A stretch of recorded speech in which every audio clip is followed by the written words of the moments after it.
Hello all. Last session we discussed about various managerial concepts, managerial skills and different functions of management. Let us continue with the same and let us go in deep on managerial skills. So management, as discussed in the previous session, is a very challenging job and it requires certain skills to accomplish such a challenge.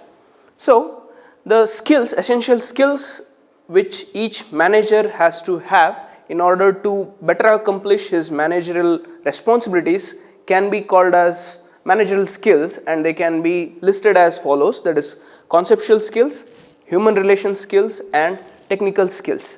All the managers require these three managerial skills. However, the degree or the amount of these skills, that is the amount of expertise which they require in these particular skills, varies with the level of management from organization to organization. So let us see what that means.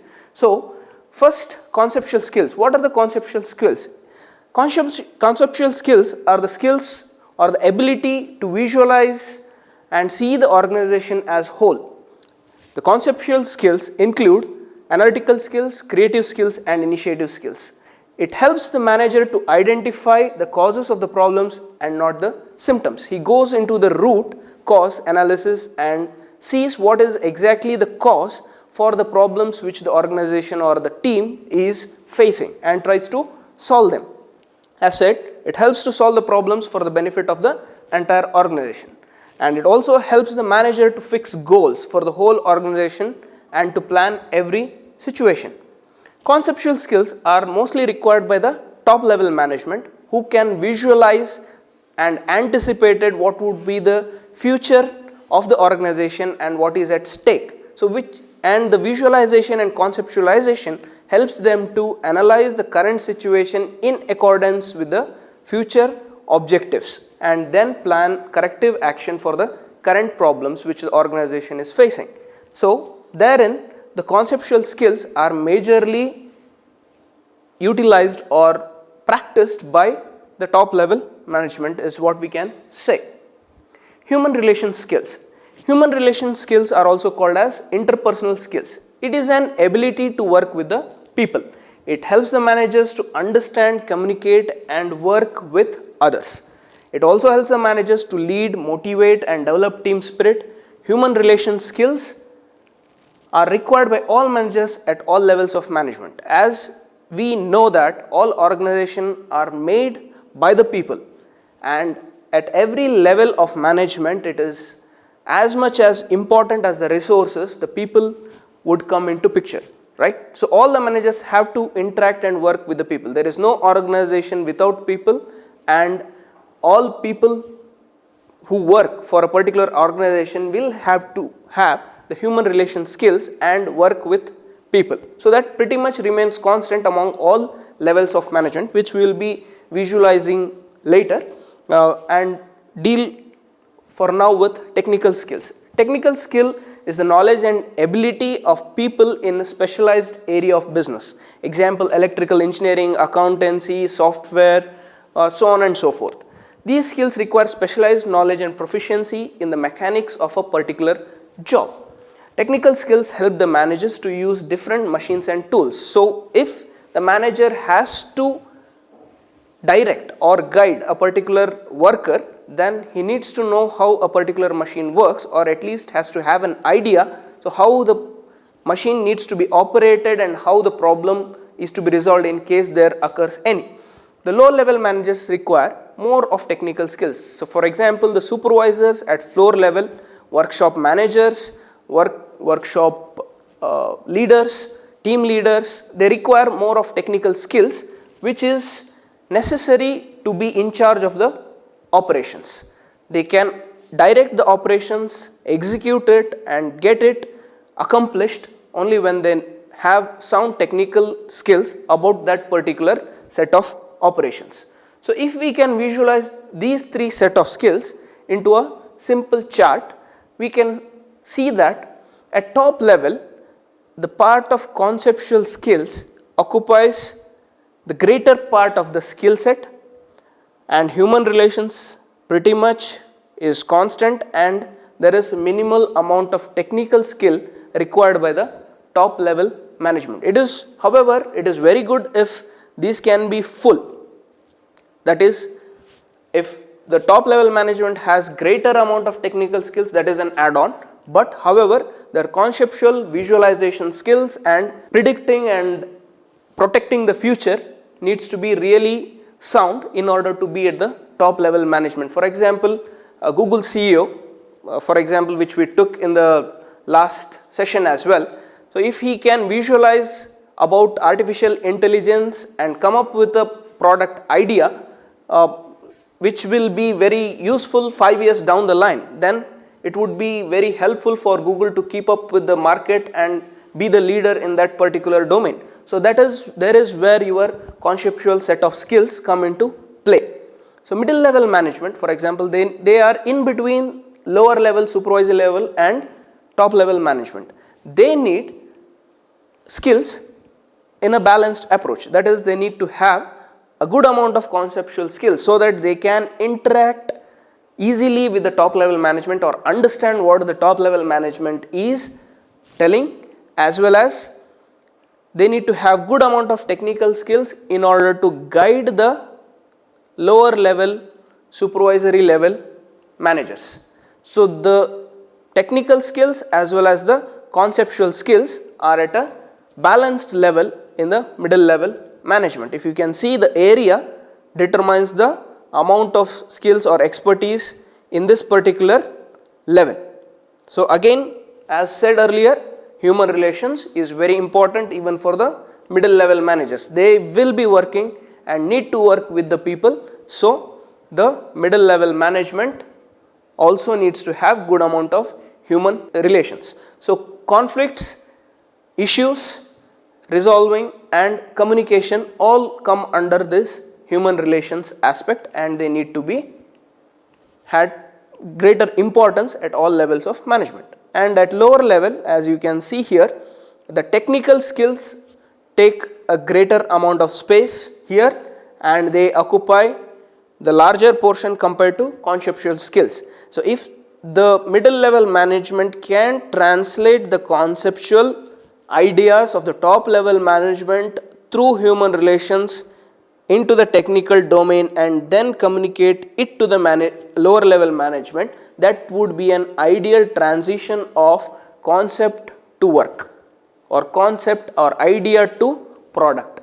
So this is wherein a good communication scenario with good human relations comes into picture in any organization. Any successful organization, be it Google, Apple, HP, Samsung, Sony, etc., if you can analyze their entire structure as well as how the communications pass on, be it even our own Indian company Infosys, so we see that the flow of information is very well organized and the transition from the ideas of top level management to the lower level management as well as to the entire workforce is excellent.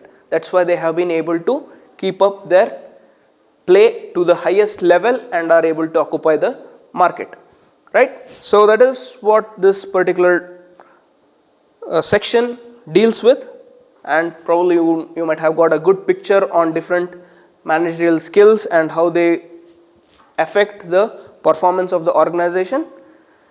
Now we get into another important aspect. What is administration and what is management? Once we acquire skills, that needs to be put into practice, and that's where your administration aspect comes into picture. So the top level function, it is administration, and it is generally deals with plans, policies and objectives of the entire business enterprise.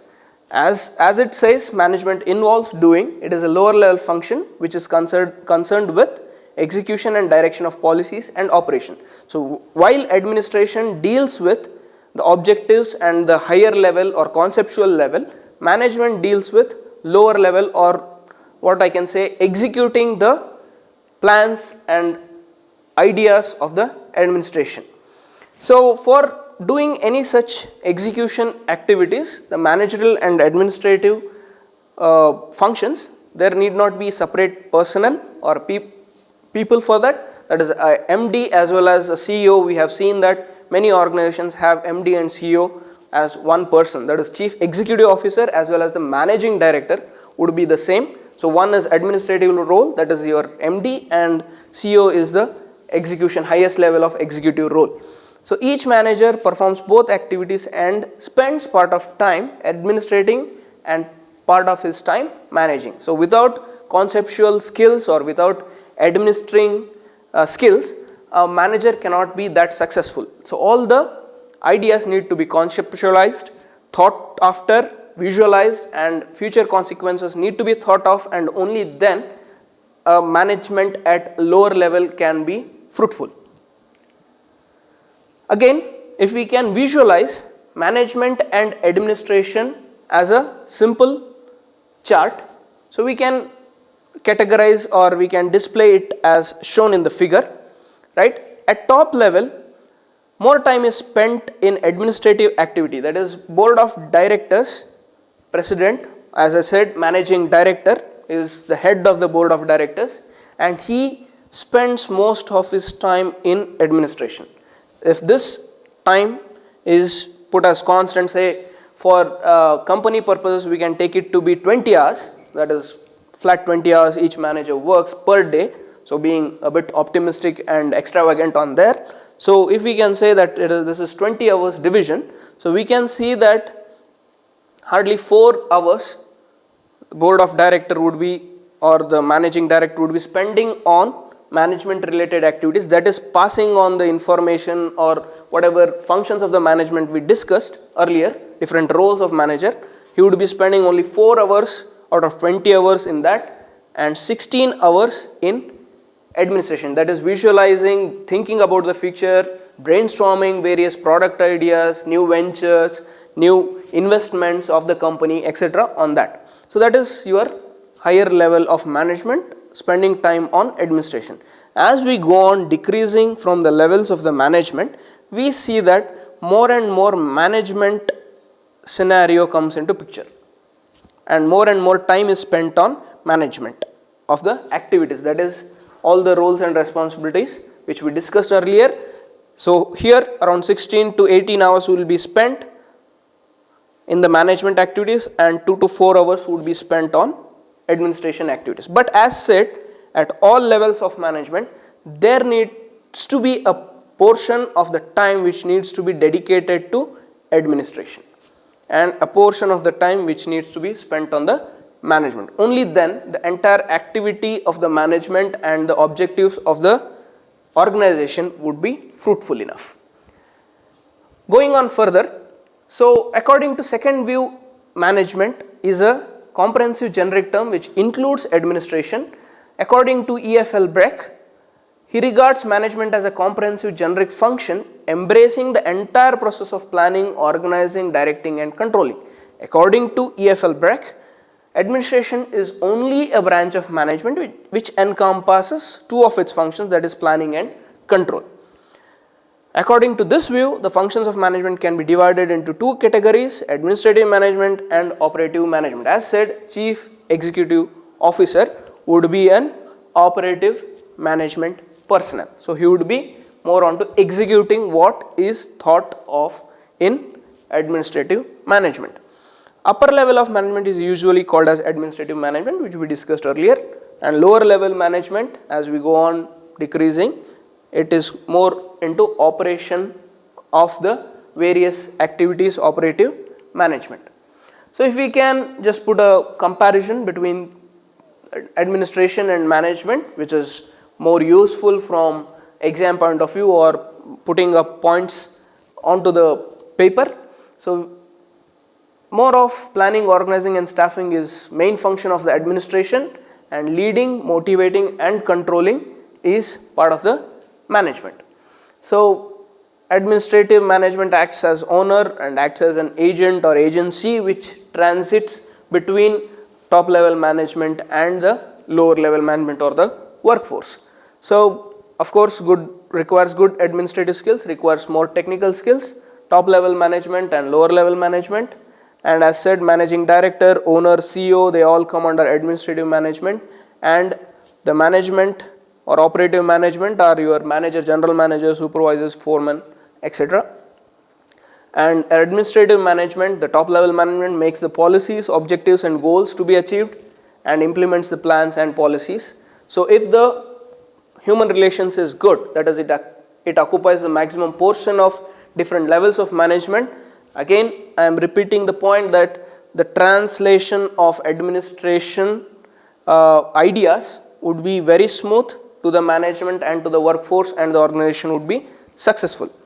And generally the administrative management does not get into direct involvement of production or services, and it directly involves in the execution of plans and achieving goals. Hardly it takes, or the level of management, lower level of management, hardly it takes any policy related discussions or decisions. Going further, very important point in management is, what is management? Is it a science, or is it an art, or is it a profession? So we tend to think, since MBA and other branches of business administration and management are very rampant these days, we tend to think that it is some sort of science or some sort of profession. So there would be doubt if it is an art. But when we come to a point of having a good human relations or a good interaction between two people, it's more of an art than science, because a thing which works with one person does not necessarily work with other person or other scenario. So if we go by the book, then it is an art in the sense of possessing managerial skill by a person.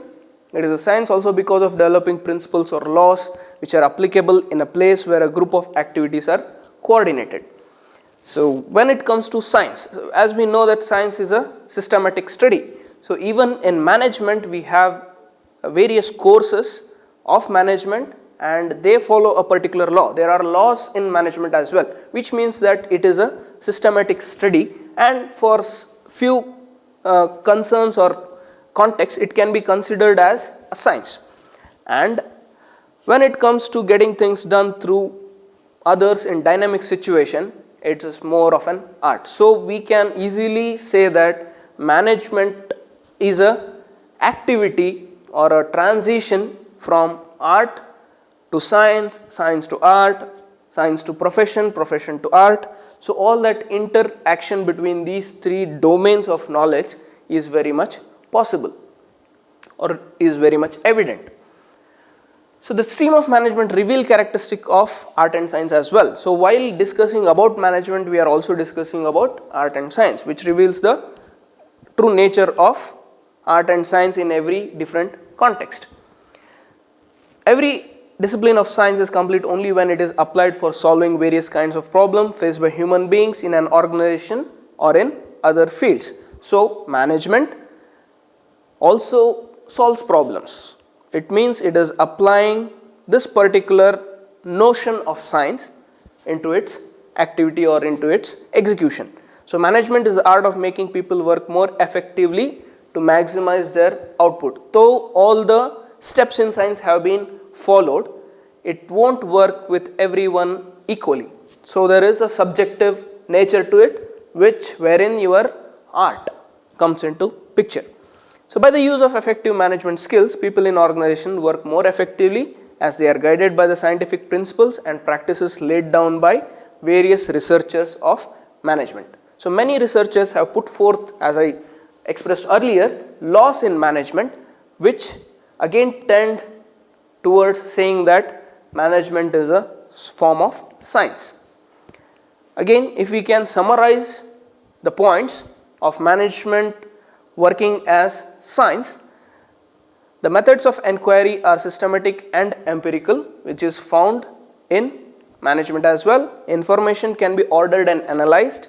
Results are cumulative and communicable, that is, they can be informed or communicated to other people. All scientific information collected first as raw data is finally ordered and analyzed with the help of statistical tools in the management context as well. Communication of results also permits repetition of study. When study is replicated and second try provides results similar to the original, one derives much more confidence in the result. And it is seen that these steps or these points have been followed in management. For that reason, we can call management as a science. Management as an art. Under science, one normally learns the why of a phenomenon, but under art, one learns how of it. So that is, art is thus concerned with the understanding of how a particular work can be accomplished. So there are various ways to accomplish a work. For example, to display the same thing, I can use various methods to do it, but which would be the best one or which would be more appealing to everyone is what constitutes art of it. So, and more so over, when things need to be get done by other people, it is much more difficult because every person is different, as well as the situation is different and non-repetitive in nature. So the manager has to constantly analyze the existing situation, determine the objectives, seek alternatives, implement, coordinate, control and evaluate information and make decisions. So decision making is very difficult, and the data which one gathers through the scientific method or systematic method, he has to apply that data of systematic study, scientific study, to a subjective condition which is non-repetitive in nature and dynamic in nature, and then take a call on how to execute a particular work. So that is the art part of the management. Continuing, so knowledge of management theory and principles is indeed a valuable aid and gift for a manager, but it cannot replace his other managerial skills and qualities. This knowledge has to be applied and practiced by managers. So as we see that a doctor gains knowledge but has to practice with each individual patient, because the response of each individual patient to the same virus or same bacteria is different. A manager needs to do the same thing, same work, and practice it with his subordinates, his colleagues, his higher ups, and then come to a comprehensive understanding of the system and execute the work. So in this sense, the management becomes an art. So as doctor is an artist in certain way of interacting with people, manager is an artist in his own domain interacting with people in the organization. Here the example is of musician or the art or the painter who seeks to achieve the desired effect with color or instruments, mainly with his own skill. Even there, every scenario, every mood of the artist or the painter is different, and every scenario, context or the surrounding atmosphere is different for his work to reflect. So in that sense, management becomes an art. Now coming to the question of profession. What is a profession? Say doctor and lawyer, as we were discussing, those are professions. What is the characteristic of profession? Existence of an organized and systematic knowledge, formalized methods of acquiring training and experience, existing of an association with professionalization as its goals, existence of an ethical code to regulate the behavioral of the members, charging of fees based on service but with due regard for priority of service over the desire for monetary rewards. Management does not possess all the above characteristics of profession. For example, we do not see that there is a regulatory body, international body for managers, and there is no chartered manager. For example, as we have chartered engineer, chartered accountant, we do not have a chartered manager as such, so we cannot regard management as a profession. So, and there is no uniform code of conduct or licensing of managers. The entry to managerial jobs is not restricted to individual with a special academic degree only. So in a bigger context, if we look at certain companies and they have CEOs who have been college dropouts. So for example, Mark Zuckerberg of Facebook was a Harvard dropout. He did not complete his degree full, so but he is still the CEO of a very rich and biggest of the social media organizations, that is Facebook. And in this light, we can conclude that management cannot be called as a profession. However, present trend is towards professionalization of management. So there is talks on setting up of international level bodies and making managerial as a uniform code of conduct, etc. so that it can be put up as a profession. So going further, so it is required, mandatory, pretty much we see that in most of the organizations these days it is a requirement to have a management degree or training to be called as a good manager.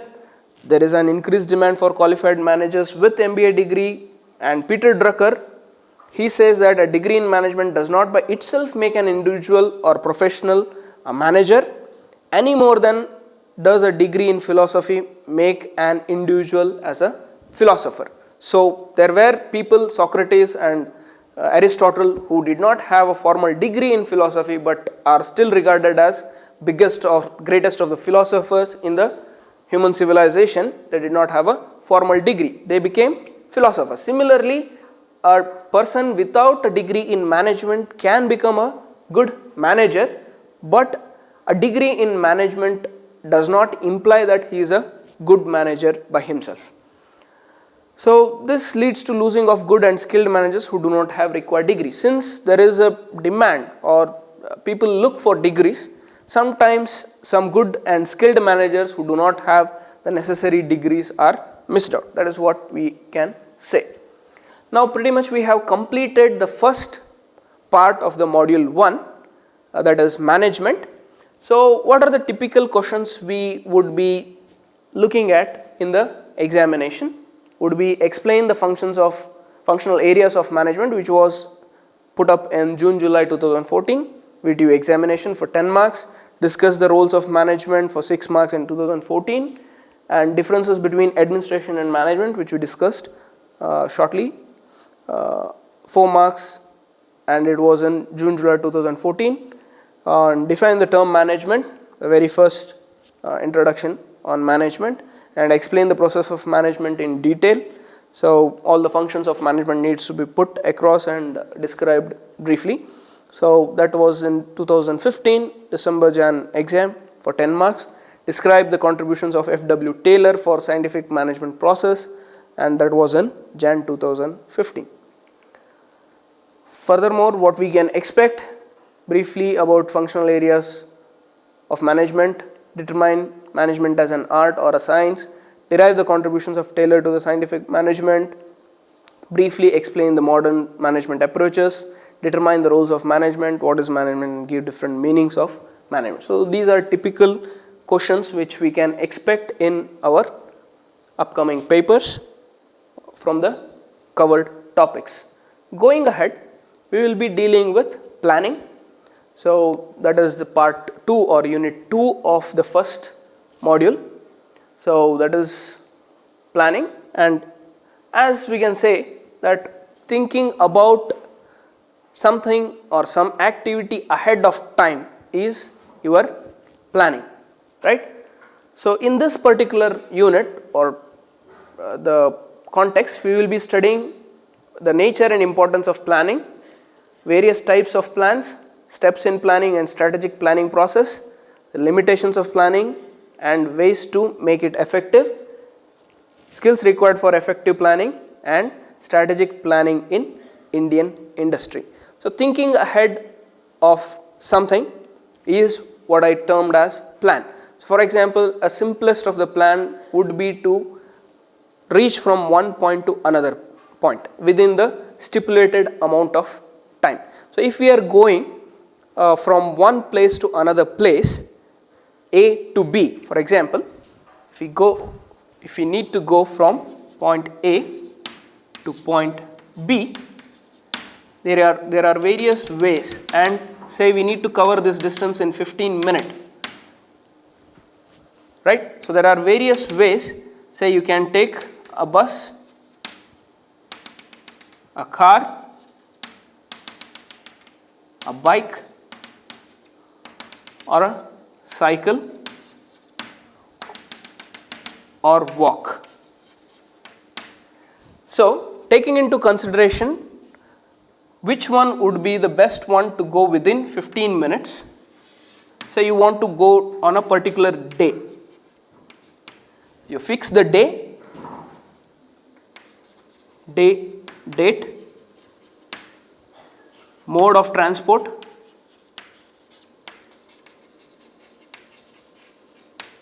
And in case you are going by walk, bike or cycle, you would be looking at weather. So all these points are part of your predictions or thinking about the future possibilities, using which you will decide again the information from these or the decisions on these, the sub decisions, what I can say, and the information, what is the weather like, which is going to be, and based on this the mode of transport, and based on that which path you are going to take. So there would be different ways to reach from point A to point B, different roads or different paths. So based on the time constraint and the mode of transport and the weather possibilities, you will be deciding on, okay, this is the plan. So we will be reaching point A to point B using this mode of transport on this day with date, and if there is weather issues, then you would be taking the necessary precautions in case there is possibility of walk, bike or cycle. And in case if you want to go do a better planning, you can still look at what are the different road blocks or works going on in different paths. So you can go up to details of seconds and minutes. So the critical nature of the event A to B, reaching from A to B, determines how much detailed planning one needs to do with respect to the plan and start executing it. So we will stop there for today for this session, and we will be going in detail about the planning and its activities from the next session. So thank you for your attention.